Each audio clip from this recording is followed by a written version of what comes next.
जय माता दी। दोस्तों, आप सभी का हार्दिक स्वागत है हमारे चैनल पर। आज हम श्री दुर्गा सप्तशती के 11वें अध्याय का पाठ करने जा रहे हैं। यह अध्याय अत्यंत प्रभावशाली और भक्तों की सभी मनोकामनाओं को पूर्ण करने वाला है। इसमें देवी की महिमा का अद्भुत वर्णन किया गया है, जिसमें बताया गया है कि माता रानी अपने भक्तों की रक्षा कैसे करती है और अधर्म का नाश कर धर्म की स्थापना करती है। इस अध्याय का पाठ करने से भय, शोक और सभी प्रकार की नकारात्मक ऊर्जाओं से मुक्ति मिलती है। तो आइए श्रद्धा और भक्ति भाव के साथ माता रानी का स्मरण करें और इस पावन पाठ का लाभ उठाएं। ऋषि बोले, देवी ने जब दैत्यराज महाअसुर शुंभ का वध कर दिया, तब इंद्रादिक सभी देवता अग्नि को मुख्य करके अपने मनोरथ सिद्धि के लाभ से सभी दिशाओं को दमकते हुए मुख कमलों से प्रकाशित करते हुए उस कात्यायनी देवी की स्तुति करने लगे। देवता बोले, हे शरणागतों के संकट निवारिणी देवी, हम पर प्रसन्न होइए। हे सारे जगत की माता, हे विश्वेश्वरी, विश्व आप हो। हे देवी, आपने इस सारे जगत को मोहित कर रखा है। पृथ्वी पर आपकी प्रसन्नता से ही मुक्ति का लाभ होता है। हे देवी जी, सभी विद्याएं आपका भेद है। जगत भर की सब स्त्रियां आपकी ही मूर्तियां हैं। हे जगदम्बे, आप अकेली ने ही सारे जगत को व्याप्त किया हुआ है। आपकी स्तुति क्या हो सकती है?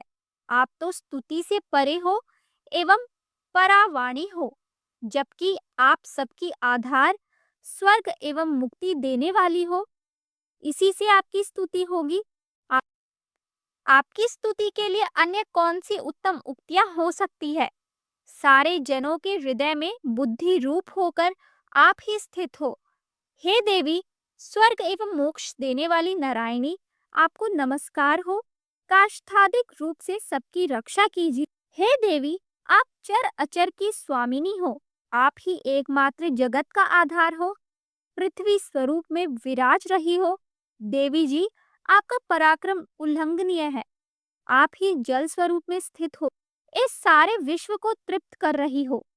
अनंत पराक्रम वाली आप ही वैष्णवी शक्ति हो। विश्व भर की परम बीज माया विश्व का उपसंहार करने में समर्थ है। हे नारायणी देवी, आपको नमस्कार हो। हे देवी, आप सभी मंगलों को देने वाली हो। हे नारायणी, आपको नमस्कार हो। आप ही सृष्टि, स्थिति एवं संहार करने में सनातनी शक्ति स्वरूप हो। आप गुणमयी एवं गुणों का आधार हो। हे नारायणी देवी, आपको नमस्कार हो। शरण में आए हुए दीन दुखियों की रक्षा करने में संलग्न, सबके संकट निवारण करने वाली आपको नमस्कार हो। हंसों से जुते हुए विमान पर विराजमान ब्रह्माणी के रूप को धारण करने वाली, कुश मिश्रित जल छिड़कने वाली नारायणी देवी, आपको नमस्कार हो। मोर तथा मुर्गों से आवृत महाशक्ति कर में धारण करने वाली, महापाप रहित कुमारी रूप में स्थित हे नारायणी, आपको नमस्कार हो। शंख, चक्र, गदा, शांग इन उत्तम अस्त्रों को धारण करने वाली वैष्णवी शक्ति रूप प्रसन्न हो। हे नारायणी, आपको नमस्कार हो। हाथ में भयंकर चक्र धारण किए, दाढ़ों पर पृथ्वी को उठाए हुए वाराह रूप धारिणी शिवे नारायणी, आपको नमस्कार हो। भयानक नरसिंह का रूप धारण करके दैत्यों का वध करने के लिए उद्यमशील, त्रिलोकी की रक्षा करने में परायण नारायणी, आपको नमस्कार हो। हजारों उज्जवल नेत्र धारण करने वाली, किरीट धारिणी, महावज्र धारिणी, वृतासुर के प्राण करने वाली इंद्र शक्ति रूपा नारायणी, आपको नमस्कार हो। शिवदूती के रूप से दैत्यों की बड़ी सेना का नाश करने वाली, महानाद करने वाली, भयंकर रूप वाली नारायणी, आपको नमस्कार हो। भयानक दाढ़ों से भयानक मुख वाली, मुंड मालाओं से शोभायमान, मुंडों का मंथन करने वाली चामुंडा नारायणी, आपको नमस्कार हो। मेधा, सरस्वती, वरा, ऐश्वर्य रूपा पार्वती, महाकाली, संयमशीला, सर्व स्वामिनी हे नारायणी, आपको नमस्कार हो। सर्व ईश्वरी, सभी शक्तियों से संपन्न हे दुर्गा देवी, हमारी भयों से रक्षा करो। हे देवी, आपको नमस्कार हो। यह आपका मुख 3 नेत्रों से भूषित और सुंदर है। हमारी सभी भयों से रक्षा करो। हे कात्यायनी, आपको नमस्कार हो। हे भद्रकाली, सभी दैत्यों का नाश करने वाली, भड़कती हुई अग्नि की ज्वालाओं से महाभयानक आपका त्रिशूल हमारी भयों से रक्षा करे। आपको नमस्कार हो। हे देवी, शब्द द्वारा सारे जगत को व्याप्त करके जो दैत्यों का तेज हनन कर देता है, वह आपका घंटा जैसे माता अपने पुत्रों को पापों से बचाती है, वैसे ही हमारी रक्षा करे। हे चंडिके, आपके सुंदर हाथों की तलवार जो असुरों के खून और चर्बी से लथपथ हो रही है, वह हमारा मंगल करे। हम आपको प्रणाम करते हैं। हे देवी, जब आप प्रसन्न होती हो तो सभी रोगों को नष्ट कर देती हो। क्रोध करने पर सभी मनोरथ एवं कामनाएं नाश करती हो। आपके आश्रित पुरुषों पर कोई संकट नहीं आता, अपितु आपके आश्रित पुरुष दूसरों को भी आश्रय देते हैं।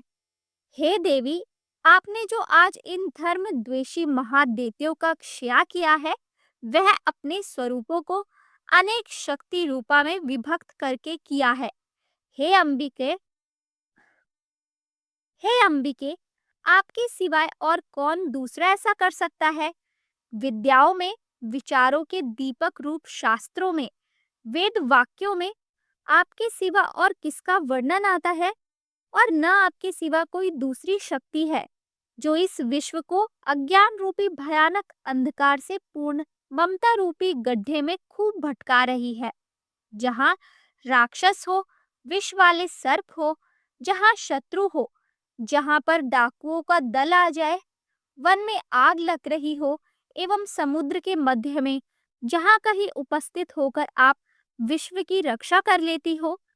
हे विश्वेश्वरी, आप विश्व की रक्षा करती हो, विश्व रूप होकर विश्व को धारण करती हो। आप आप विश्वेश्वरी से वंदनीय हो। जो पुरुष आपको प्रणाम करते हैं, वे विश्व के आश्रय हो जाते हैं। हे देवी, जिस प्रकार इस दैत्यों के वध से तुरंत हमारी रक्षा कर ली, इसी प्रकार नित्य ही हमें शत्रुओं के भय से बचाइए। प्रसन्न होइए और जल्दी से सारे जगत के पाप नष्ट कर दीजिए। पापों से उत्पन्न महामारी आदि उपद्रव भी दूर हो। हे देवी, विश्व भर में दुख दूर करने वाली, प्रणाम करने वाले हम पर प्रसन्न होइए। तीनों लोकों के निवासियों से स्तुति की गई मातेश्वरी, सब लोगों के निवासियों से स्तुति की गई मातेश्वरी, सब लोगों को वरदान दीजिए। देवी बोली, हे देवगण, मैं वर देने को तैयार हूँ। मन चाहा वर मांग लो। संसार का उपकारक वर मैं अवश्य देती हूँ। देवता बोले, हे सर्वेश्वरी, आप त्रिलोकी की समस्त बाधाएं शांत करें और इसी प्रकार हमारे शत्रुओं का भी नाश करती रहे। देवी बोली, हे देवगण, वैवस्वत मनवंतर के 28वें युग के आने पर शुंभ निशुंभ नामी 2 और महादैत्य पैदा हो जाएंगे। तब मैं नंद गोप की गृहिणी यशोदा के गर्भ से अवतार लूंगी और विंध्याचल में जाकर निवास करूंगी। फिर पृथ्वी पर महाभयंकर रूप से अवतार लेकर वेप्रचिति नामक घोर दैत्यों का भक्षण करते समय मेरे दांत भी अनार के फूलों की तरह लाल हो जाएंगे। तब स्वर्ग से देवता और पृथ्वी पर मनुष्य मेरी स्तुति करते समय मुझे रक्तदंतिका कहेंगे। उसके अनंतर जब पृथ्वी पर 100 वर्षों तक वर्षा नहीं होगी, पानी मिलेगा ही नहीं, तब मुनिजन मेरी स्तुति करेंगे। उस समय मैं अयोनिजा प्रकट होंगी। मैं 100 नेत्रों द्वारा उन मुनियों को देखूंगी। तब मनुष्य मेरा शताक्षी नाम से कीर्तन करेंगे।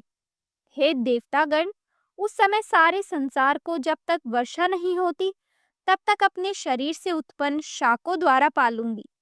पृथ्वी पर शाकंभरी इस नाम से मैं विख्यात हो जाऊंगी।